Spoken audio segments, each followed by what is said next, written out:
तरकीब ईजाद की प्रतियोगिता खत्म करने की। करोड़ों शूद्रों से प्रतियोगिता खत्म हो गई। अब उनके बेटे ब्राह्मणों के बेटों से संघर्ष न कर सकेंगे ऋषि होने का। अब उनके बेटे वैश्यों के बेटों से धनपति होने का संघर्ष न कर सकेंगे। अब उनके बेटे बहादुरों की तरह लड़ ना सकेंगे, क्षत्रियों से संघर्ष न कर सकेंगे। एक बड़े वर्ग को, नीचे के विराट वर्ग को हमने बिल्कुल जमा दिया और द्वार बंद कर दिए। अब तुम कहीं आना जा सकोगे। ऊपर के वर्गों को लाभ हुआ। फिर क्रमशः हम जमाते चले गए। शूद्र के बाद वैश्य को हमने जमा दिया और उससे कह दिया धन तेरी दुनिया है, इससे आगे तू नहीं बढ़ सकता। यश और ज्ञान तेरी दुनिया नहीं। क्षत्रिय को कह दिया कि यश तेरी दुनिया है लेकिन ज्ञान तेरी दुनिया नहीं। और सबके ऊपर वो जो ज्ञानवान है, वो जो पंडित है, वो जो ब्राह्मण है, वो बैठ गया। ये वर्ग जमा दिए, इससे प्रतियोगिता खत्म हो गई और समाज जड़ हो गया।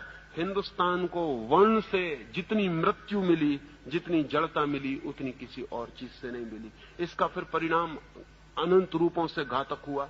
हिंदुस्तान पर हमला हुआ। हिंदुस्तान पर हमला हुआ तो शूद्र ने कहा हमें क्या मतलब है, शूद्र को क्या मतलब है, भंगी भंगी रहेगा, चाहे मुसलमान दिल्ली में बैठे कि हिंदू बैठे कि अंग्रेज बैठे, भंगी में क्या फर्क पड़ने वाला है, भंगी भंगी रहेगा। भंगी ने कहा हमारा भाग्य तो तय है, तो कोई भी राजा हो हमें क्या हानि है, हम तो अपने चलते चले जाएंगे, जो हम करते हैं करते चले जाएंगे। हिंदुस्तान की विराट जनता वर्णों के कारण हिंदुस्तान के जीवन में अरुचि से भर गई, विरागपूर्ण हो गई। हिंदुस्तान कभी गुलाम ना होता अगर हिंदुस्तान में शूद्र न होते। हिंदुस्तान कभी गुलाम ना होता अगर हिंदुस्तान में वर्ण न होते। हिंदुस्तान की वर्ण व्यवस्था ने हिंदुस्तान में ऐसे तबके बांट दिए कि एक आदमी को कोई जरूरत न रही चिंतित होने की। सिर्फ थोड़े से लोगों को चिंतित थी, क्षत्रियों को, कि हम अपने राज्य को बचाएं, बाकी पूरे देश को कोई प्रयोजन न था। गरीब को क्या प्रयोजन है अमीरों के झगड़े से, कोई प्रयोजन नहीं है। वही तो अभी भी हो गया, फिर से वही हो गया। अंग्रेज हिंदुस्तान से गए, गरीबों ने सोचा था हमें कुछ मिल जाएगा, फिर उनको पता चला कुछ नहीं मिलता। अंग्रेज पूंजीपति बदल जाता है, हिंदू पूंजीपति उसकी जगह बैठ जाता है। गरीब अपनी जगह है, वो वहीं के वहीं है, उससे कोई फर्क नहीं पड़ता है। अमीरों के झगड़े हैं, ऊपर के झगड़े हैं, नीचे के आदमी को क्या मतलब है।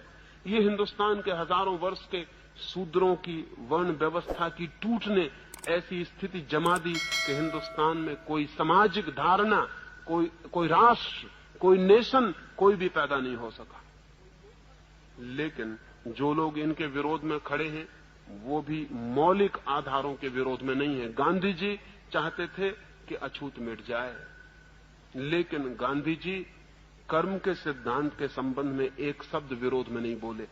और शायद आपको ख्याल में भी ना हो कि हिंदुओं ने जो व्यवस्था की है, हिंदुओं का दिमाग इतना सिस्टम मेकर रहा है, उन्होंने इतनी व्यवस्था की है सिद्धांतों की, सिद्धांतों के मुकाबले सिद्धांत बनाने के लिए हमसे बढ़िया लोग दुनिया में खोजने मुश्किल है। हम ऐसे गजब के सिद्धांत बनाते हैं, हम इतने कुशल हैं सिद्धांत बनाने में कि जिसका कोई हिसाब नहीं।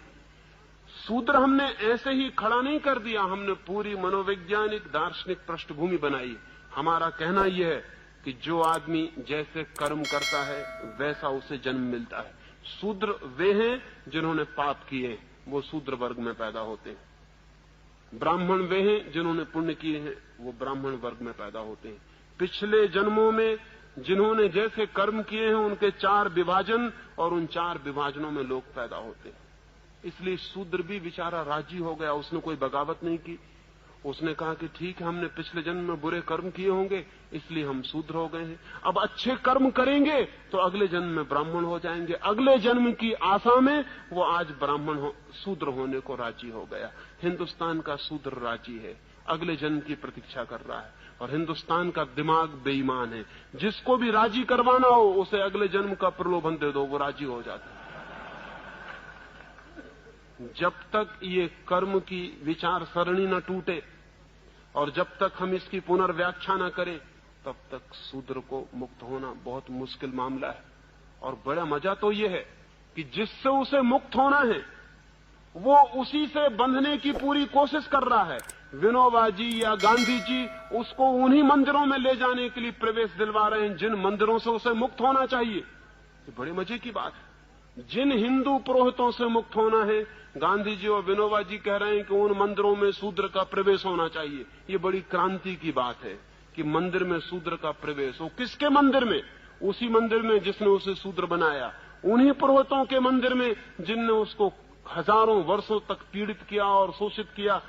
मैं तो कहूंगा एक शूद्र को किसी मंदिर में नहीं जाना चाहिए। अगर सारे ब्राह्मण पैर पड़े तो भी नहीं जाना चाहिए, क्योंकि उस मंदिर में क्यों जाना जिस मंदिर ने तुम्हें तोड़ा और नष्ट किया और बर्बाद किया और शोषण किया। लेकिन गांधी जी और उनके सब साथी कहते हैं कि मंदिर का द्वार खोलो, हम शूद्र को मंदिर में ले जाएंगे। बड़ी क्रांति हो रही शूद्र को मंदिर में ले जाने की। ये ब्राह्मण का ढीला पंजा जो हो रहा है उसको फिर कसे जाने की तरकीब है। फिर ब्राह्मण के हाथ में पहुंच जाएगा ये शूद्र उसके मंदिर में जाते ही। आज वर्ण टूटने के करीब आ गए हैं, व्यवस्था टूटने के करीब आ गई। उसको फिर से नई शक्ल देके फिर उसको उसी व्यवस्था के भीतर रखने की कोशिश चल रही है। डर है कि कहीं शूद्र हिंदुओं के बाहर न चला जाए। लेकिन शूद्र को हिंदू के भीतर रहने की जरूरत क्या है? सच तो यह है किसी को भी हिंदू होने की जरूरत क्या है, किसी को मुसलमान होने की जरूरत क्या है? आदमी होना पर्याप्त है। और जिसको आदमी होना पर्याप्त नहीं मालूम होता वो हिंदू या मुसलमान होने से कुछ और विकसित नहीं हो जाएगा। आदमी होना काफी है। हिंदुस्तान में एक क्रांति की जरूरत है कि शूद्र तो कह ही दें कि अब हम हिंदू नहीं हैं, लेकिन बहुत से वे लोग जो शूद्र नहीं हैं और बुद्धिमान हैं वे भी कह दें कि हम हिंदू नहीं हैं। और बहुत से वे लोग जो बुद्धिमान हैं कह दें कि हम मुसलमान नहीं हैं। बहुत से वे लोग जो बुद्धिमान हैं कह दें कि हम जैन और ईसाई नहीं हैं, हम आदमी हैं। और अगर हमें खोज लगनी है सत्य की, अगर हमें प्रभु को खोजना है तो हम खोजेंगे, लेकिन हिंदू के मंदिर में नहीं, मुसलमान के मंदिर में नहीं। इतनी बड़ी दुनिया उसका मंदिर है, हम यहीं खोजेंगे। हम क्यों किसी मंदिर की बंद दीवारों के भीतर जाएं? इतना विराट मंदिर है उसका, हम इसका दर्शन यहीं करेंगे। लेकिन इसकी हिम्मत शूद्र भी नहीं जुटा पाते। वो भी कहते हैं हम हरिजनों को अधिकार दो, हम हरिजनों को जगह दो, मंदिर का द्वार खोलो, हम भीतर प्रवेश करेंगे।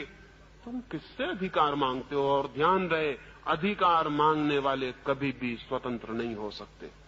अधिकार मांगने वाले कैसे स्वतंत्र हो सकते हैं?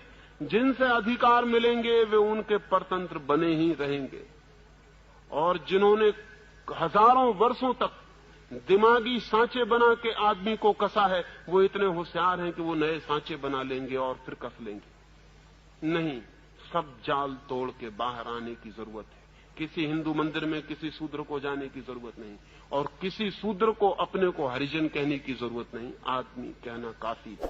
तो मुझसे मत पूछें कि मैं हरिजन के घर में क्यों नहीं ठहरता। मैं घर में ठहरता हूं, हरिजन और गैर हरिजन से मुझे कोई मतलब नहीं। आप आ जाएं, मुझसे कहें कि चले मेरे घर, वहां मैं ठहर जाऊंगा। लेकिन अगर जरा भी आपको भ्रम हो और आप प्रचार करें कि हरिजन के घर में ठहरा हूं, तो ऐसे पागलपन में मैं नहीं जाने को राजी होऊंगा। ये पागल घर है, आदमी का घर होता है। मैं मेहमान बन सकता हूं आदमी का, हरिजन वगैरह से मुझे कोई मतलब नहीं है। हजार कारण हो सकते हैं, लेकिन एक ही कारण काफी है।